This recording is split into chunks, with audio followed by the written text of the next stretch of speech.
Every year, organizations invest enormous sums of money in training. New systems are launched, new processes are introduced, compliance requirements evolve, and managers are expected to lead increasingly complex teams through continual change. The response is almost always the same. Training programs are commissioned, courses are developed, workshops and sessions are scheduled, and attendance is tracked with impressive precision. By most traditional measures, these initiatives appear successful. Thousands of employees complete the training, satisfaction surveys return acceptable scores, and project teams can confidently report that learning activities have been delivered. Yet, when leaders look beyond the training metrics and examine what actually happens inside the business, a different picture often emerges. Employees continue to rely on old habits. Adoption of new systems remains inconsistent. Processes are followed differently across different teams. Data quality sometimes deteriorates. Managers complain that the expected improvements never fully materialized. The organization can point to evidence that training took place, but they struggle to demonstrate that meaningful behavioral change followed. This raises an uncomfortable question that many organizations rarely ask.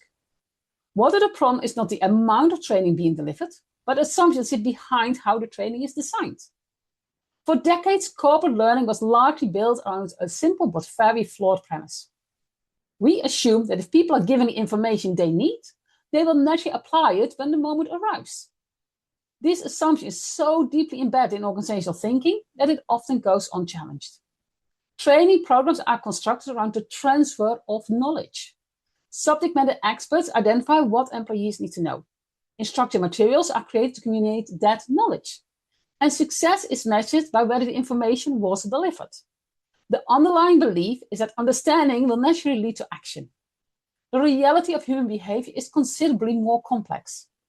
Anyone who ever tried to do things like learning a new language, play a musical instrument, or master a sport understands that information alone is rarely sufficient. Knowing something and being able to do something are different things fundamentally. Yet organizations repeatedly treat workplace learning as though these two outcomes are interchangeable. We continue to build programs that optimize for information delivery, when the real objective is workplace performance. This distinction matters because employees do not experience their jobs through information. They experience them through situations. A sales manager is not thinking about CRM functionality when preparing for a pipeline review. A customer service advisor is not thinking about case management workflows when dealing with an unhappy customer. A finance professional is not thinking about reporting structures when preparing month-end figures. They're all trying to solve problems, make decisions, and complete tasks within the context of their daily work. Unfortunately, much of the corporate training is designed from the opposite perspective. It begins with the system, the process, or the content that the organization wants to explain. The learning journey is structured around features, functions, policies, and procedures. Employees are expected to absorb these individual pieces of information and somehow reconstruct them into practical capability once they return to their desks. This is where many programs begin to fail long before the first training session is delivered. The most effective learning initiatives start from an entirely different place. Rather than asking what information needs to be communicated, they begin by asking what successful performance looks like in the real world.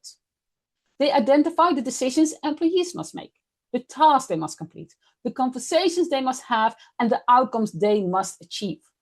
Only then do they work backwards to determine what knowledge, skills, and support are required to enable that performance. This seemingly simple shift fundamentally changed the design process. Instead of creating training around content, organizations create training around capability. Instead of teaching people how the system works, they teach people how to use the system to accomplish meaningful objectives. Instead of focusing on knowledge transfer, they focus on behavioral outcomes.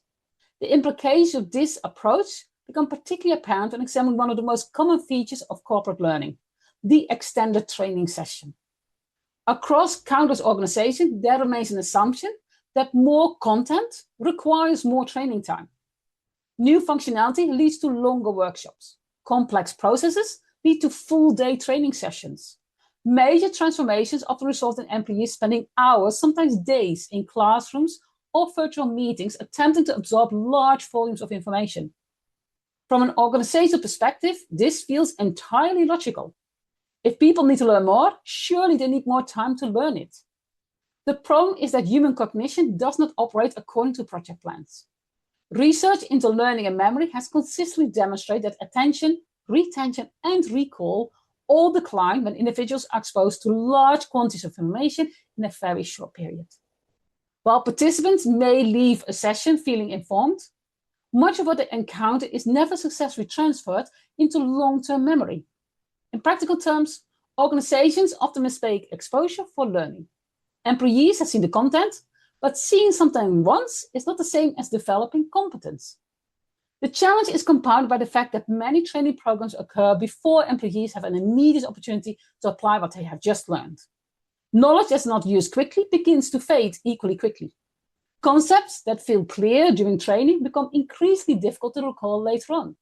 Procedures that seem straightforward suddenly appear confusing when encountered in a real-world situation several weeks later. Ironically, many organizations treat the completion of training as the end of the learning journey, when it's actually the point at which the most important phase begins. Real learning occurs when employees encounter authentic situations and attempt to apply new knowledge under realistic conditions. This is where confidence is built, questions emerge, mistakes occur, and understanding deepens. It's also where the limitations of traditional training design become most visible. Programs that focus exclusively on information delivery often leave employees theoretically informed but practically unprepared. The organizations that consistently achieve stronger adoption rates and tend to recognize this simple truth. Training is not an event. It's an enablement process. The classroom, whether physical or virtual, is merely a component within a broader ecosystem of learning, reinforcement, and support. Success depends not only on what happens during training, but on what happens afterwards. That's one reason scenario-based learning has become increasingly important within high-performing organizations. Rather than teaching knowledge in isolation, scenario-based approaches places learners within realistic situations that mirror the challenges they will encounter in their daily work. Employees are asked to think, decide, prioritize, and act within contexts that feel familiar and relevant. The power of this approach lies in its ability to bridge the gap between understanding and application. People are rarely struggling because they cannot remember a menu option or a process step. They struggle because they're uncertain how the information applies when faced with a real customer, a real deadline, or a real operational challenge. Scenarios create the missing link between abstract knowledge and practical execution. In my own work, this principle often takes the form of what we describe as a day-in-the-life approach. Rather than structuring training around objects, screens, or functionality, we structure learning around the reality of an employee's working day. We explore what happens when they log in each morning, what tasks they must complete, which decisions they need to make, and how the system supports those activities. The objective is not simply to teach people how the platform works. The objective is to help them understand how the platform enables them to perform their role more effectively.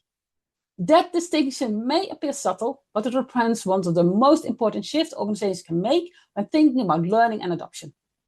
Ultimately, the future of corporate training will belong to organizations that stop viewing learning as a content problem and start viewing it as a performance problem.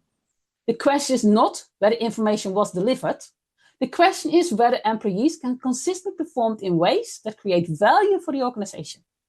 When leaders adopt this perspective, many long-term assumptions begin to unravel. Training is no longer measured by attendance. Completion rates become less important than behavioral outcomes. Course design starts with workplace realities rather than system functionality. Reinforcement becomes as important as instruction. Learning becomes embedded within work rather than separated from it. And most importantly, organizations begin to recognize that the true purpose of training is not to create informed employees. It's to create capable employees. The difference between those two outcomes explains why some organizations continue to struggle despite investing heavily in learning, while others achieve remarkable levels of adoption, consistency, and performance.